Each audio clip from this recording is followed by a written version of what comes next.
الله أكبر. الحمد لله رب العالمين الرحمن الرحيم مالك يوم الدين إياك نعبد وإياك نستعين اهدنا الصراط المستقيم صراط الذين أنعمت عليهم غير المغضوب عليهم ولا الضالين. كذبت عاد المرسلين إذ قال لهم أخوهم هود ألا تتقون إني لكم رسول أمين فاتقوا الله وأطيعون وما أسألكم عليه من أجر إن أجري إلا على رب العالمين. أتبنون بكل ريع آية تعبثون وتتخذون مصانع لعلكم تخلدون. أتبنون بكل ريع آية تعبثون وتتخذون مصانع لعلكم تخلدون. وإذا بطشتم جبارين فاتقوا الله وأطيعون واتقوا الذي أمدكم بما تعلمون أمدكم بأنعام وبنين وجنات وعيون إني أخاف عليكم عذاب يوم عظيم. قالوا سواء علينا أوعظت أم لم تكن من الواعظين إن هذا إلا خلق الأولين وما نحن بمعذبين. فكذبوه فأهلكناهم إن في ذلك لآية وما كان أكثرهم مؤمنين وإن ربك لهو العزيز الرحيم. كذبت ثمود المرسلين إذ قال لهم أخوهم صالح ألا تتقون إني لكم رسول أمين فاتقوا الله وأطيعون وما أسألكم عليه من أجر إن أجري إلا على رب العالمين. أتتركون فيما هاهنا آمنين في جنات وعيون وزروع ونخل طلعها هضيم وتنحتون من الجبال بيوتا فارهين فاتقوا الله وأطيعون ولا تطيعوا أمر المسرفين الذين يفسدون في الأرض ولا يصلحون. قالوا إنما أنت من المسحرين ما أنت إلا بشر مثلنا فأت بآية إن كنت من الصادقين. قال هذه ناقة لها شرب ولكم شرب يوم معلوم ولا تمسوها بسوء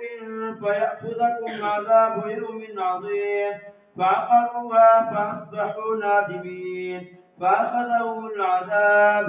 إن في ذلك لآية وما كان أكثرهم مؤمنين وإن ربك لهو العزيز الرحيم. كذبت قوم لوط المرسلين إذ قال لهم أخوهم لوط ألا تتقون إني لكم رسول أمين فاتقوا الله وأطيعون وما أسألكم عليه من أجر إن أجري إلا على رب العالمين. أتأتون الذكران من العالمين وتذرون ما خلق لكم ربكم من أزواجكم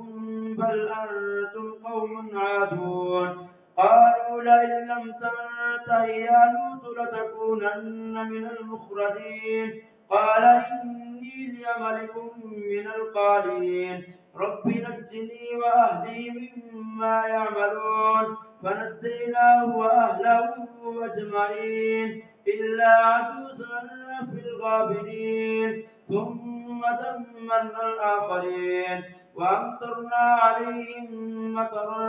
فساء مطر المنذرين. إن في ذلك لآية وما كان أكثرهم مؤمنين وإن ربك لهو العزيز الرحيم. كذب أصحاب الأيكة المرسلين إذ قال لهم شعيب ألا تتقون إني لكم رسول أمين فاتقوا الله وأطيعون وما أسألكم عليه من أجر إن أجري إلا على رب العالمين أوفوا الكيل ولا تكونوا من المخسرين وزنوا بالقسطاس المستقيم ولا تبخسوا الناس أشياءهم ولا تعثوا في الأرض مفسدين واتقوا الذي خلقكم والجبلة الأولين قالوا إنما أنت من المسحرين وما أنت إلا بشر مثلنا وإن نظنك لمن الكاذبين فأسقط علينا كسفا من السماء إن كنت من الصادقين قال ربي أعلم بما تعملون فكذبوه فأخذهم عذاب يوم الظلة إنه كان عذاب يوم عظيم فكذبوه فأخذهم عذاب يوم الظلة إنه كان عذاب يوم عظيم فكذبوه فأخذهم عذاب يوم الظلة إن في ذلك لآية فكذبوه فأخذهم عذاب يوم الظلة فكذبوه فأخذهم عذاب يوم الظلة إنه كان عذاب يوم عظيم فكذبوه فأخذهم عذاب يوم الظلة إنه كان عذاب يوم عظيم إن في ذلك لآية وما كان أكثرهم مؤمنين وإن ربك لهو العزيز الرحيم وإنه لتنزيل رب العالمين نزل به الروح الأمين على قلبك لتكون من المنذرين بلسان عربي مبين وإنه لفي زبر الأولين أولم يكن لهم آية أن يعلمه علماء بني إسرائيل ولو نزلناه على بعض الأعجمين فقرأه عليهم ما كانوا به مؤمنين كذلك سلكناه في قلوب المجرمين لا يؤمنون به حتى يروا العذاب الأليم فيأتيهم بغتة وهم لا يشعرون فيقولوا هل نحن منظرون أفبعذابنا يستعجلون أفرأيت إن متعناهم سنين ثم جاءهم ما كانوا يوعدون ما أغنى عنهم ما كانوا يمتعون وما أهلكنا من قرية إلا لها منذرون ذكرى وما كنا ظالمين وما تنزلت به الشياطين وما ينبغي لهم وما يستطيعون إنهم عن السمع لمعزولون فلا تدع مع الله إلها آخر فتكون من المعذبين وأنذر عشيرتك الأقربين واخفض جناحك لمن اتبعك من المؤمنين فإن عصوك فقل إني بريء مما تعملون وتوكل على العزيز الرحيم الذي يراك حين تقوم وتقلبك في الساجدين إنه هو السميع العليم هل أنبئكم على من تنزل الشياطين تنزل على كل أفاك أثيم يلقون السمع وأكثرهم كاذبون والشعراء يتبعهم الغاوون ألم تر أنهم في كل واد يهيمون وأنهم يقولون ما لا يفعلون إلا الذين آمنوا وعملوا الصالحات وذكروا الله كثيرا وانتصروا من بعد ما ظلموا فسيعلم الذين ظلموا أي منقلب ينقلبون طاسين تلك آيات القرآن وكتاب مبين هدى وبشرى للمؤمنين الذين يقيمون الصلاة ويؤتون الزكاة وهم بالآخرة هم يوقنون إن الذين لا يؤمنون بالآخرة زينا لهم أعمالهم فهم يعمهون أولئك الذين لهم سوء العذاب وهم في الآخرة هم الأخسرون وإنك لتلقى القرآن من لدن حكيم عليم إذ قال موسى لأهله إني آنست نارا سآتيكم منها بخبر أو آتيكم بشهاب قبس لعلكم تصطلون فلما جاء نودي أن بورك من في النار ومن حولها وسبحان الله رب العالمين يا موسى إنه أنا الله العزيز الحكيم وألق عصاك فلما رآها تهتز كأنها جان ولا مدبرا ولم يعقب يا موسى لا تخف إني لا يخاف لدي المرسلون إلا من ظلم ثم بدل حسنا بعد سوء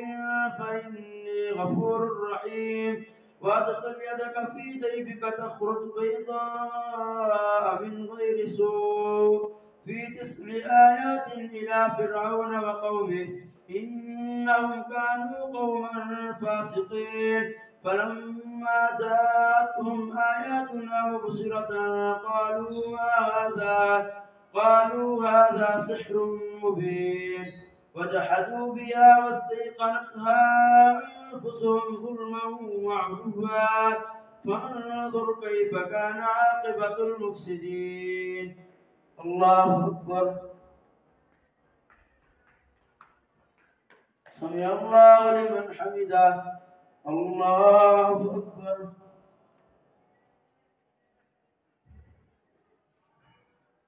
الله أكبر الله أكبر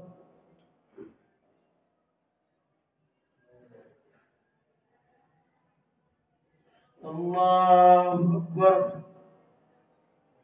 الحمد لله رب العالمين الرحمن الرحيم مالك يوم الدين إياك نعبد وإياك نستعين اهدنا الصراط المستقيم صراط الذين أنعمت عليهم غير المغضوب عليهم ولا الضالين ولقد آتينا داود وسليمان علما وقال الحمد لله الذي فضلنا على كثير من عباده المؤمنين وورث سليمان داود وقال يا أيها الناس علمنا منطق الطير وأوتينا من كل شيء إن هذا لهو الفضل المبين وحشر لسليمان جنوده من الجن والإنس والطير فهم يوزعون حتى إذا أتوا على واد النمل قالت نملة يا أيها النمل ادخلوا مساكنكم لا يحطمنكم سليمان وجنوده وهم لا يشعرون فتبسم ضاحكا من قولها وقال رب أوزعني أن أشكر نعمتك التي أنعمت علي وعلى والدي وأن أعمل صالحا ترضاه وأدخلني برحمتك في عبادك الصالحين وتفقد الطير فقال ما لي لا أرى الهدهد أم كان من الغائبين لأعذبنه عذابا شديدا أو لأذبحنه أو ليأتيني بسلطان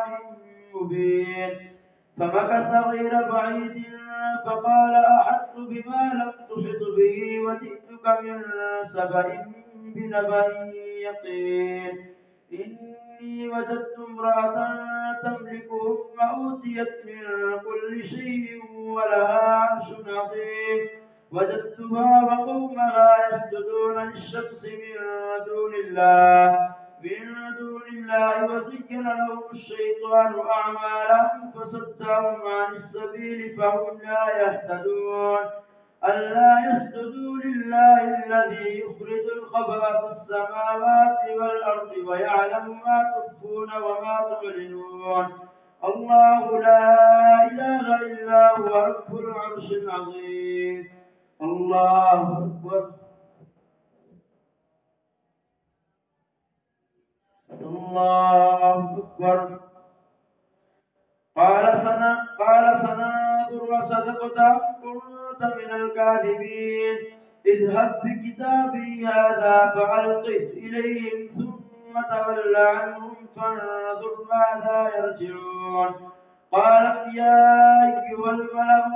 إني ألقي إلي كتاب كريم إنه من سليمان وإنه بسم الله الرحمن الرحيم ألا تعلوا علي وأتوني مسلمين قالت يا أيها الملأ افتوني في أمري ما كنت قاطعة أمرا حتى تشهدون قالوا نحن أولو قوة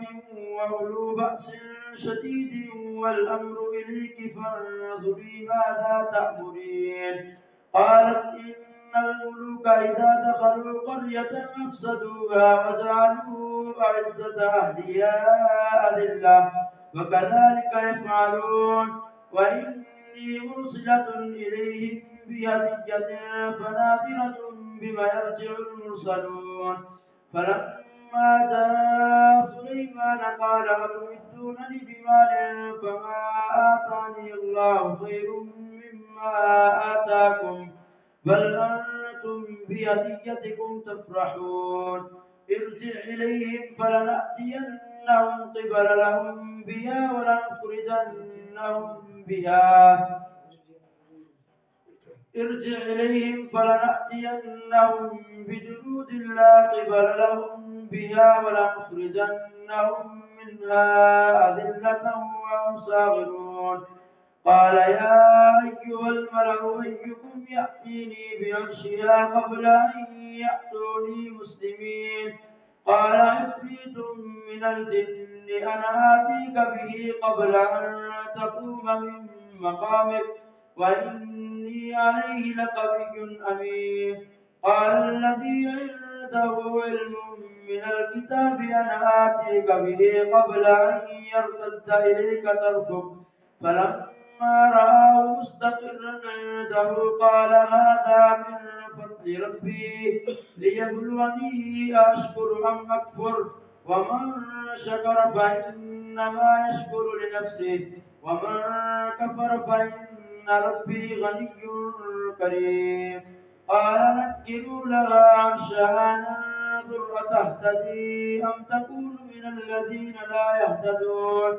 فلما جاءت قيل أهكذا عرشك قالت كأنه هو وأوتينا العلم من قبلها وكنا مسلمين فصدها ما كانت تعبد من دون الله إنها كانت من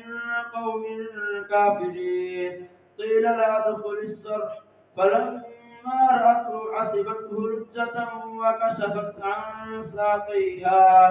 قال إنه صرح ممرد من قوارير قالت رب إني ظلمت نفسي وأسلمت مع سليمان لله رب العالمين ولقد أرسلنا نوحا إلى قومه ولقد أرسلنا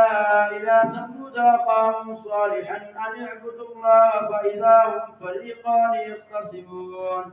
قال يا قوم لم تستعجلون بالسيئة قبل الحسنة لولا تستغفرون الله لعلكم ترحمون قالوا اطيرنا بك وبمن معك قال طائركم عند الله بل أنتم قوم تفتنون وكان في المدينة 9 رهط يفسدون في الأرض ولا يصلحون قالوا تقاسموا بالله لنبيتنه وأهله ثم لنقولن لوليه ثم لنقولن لوليه ما شهدنا مهلك أهله وإنا لصادقون ومكروا مكرا ومكرنا مكرا وهم لا يشعرون فانظر كيف كان عاقبة مكرهم أنا دمرناهم وقومهم أجمعين فتلك بيوتهم خاوية بما ظلموا إن في ذلك لآية لقوم يعلمون وأنجينا الذين آمنوا وكانوا يتقون ولوطا إذ قال لقومه أتأتون الفاحشة وأنتم تبصرون أئنكم لتأتون الرجال شهوة من دون النساء بل أنتم قوم تجهلون فما كان جواب قومه إلا أن قالوا أخرجوا آل لوط من قريتكم إنهم أناس يتطهرون فأنجيناه وأهله إلا امرأته قدرناها من الغابرين وأمطرنا عليهم مطرا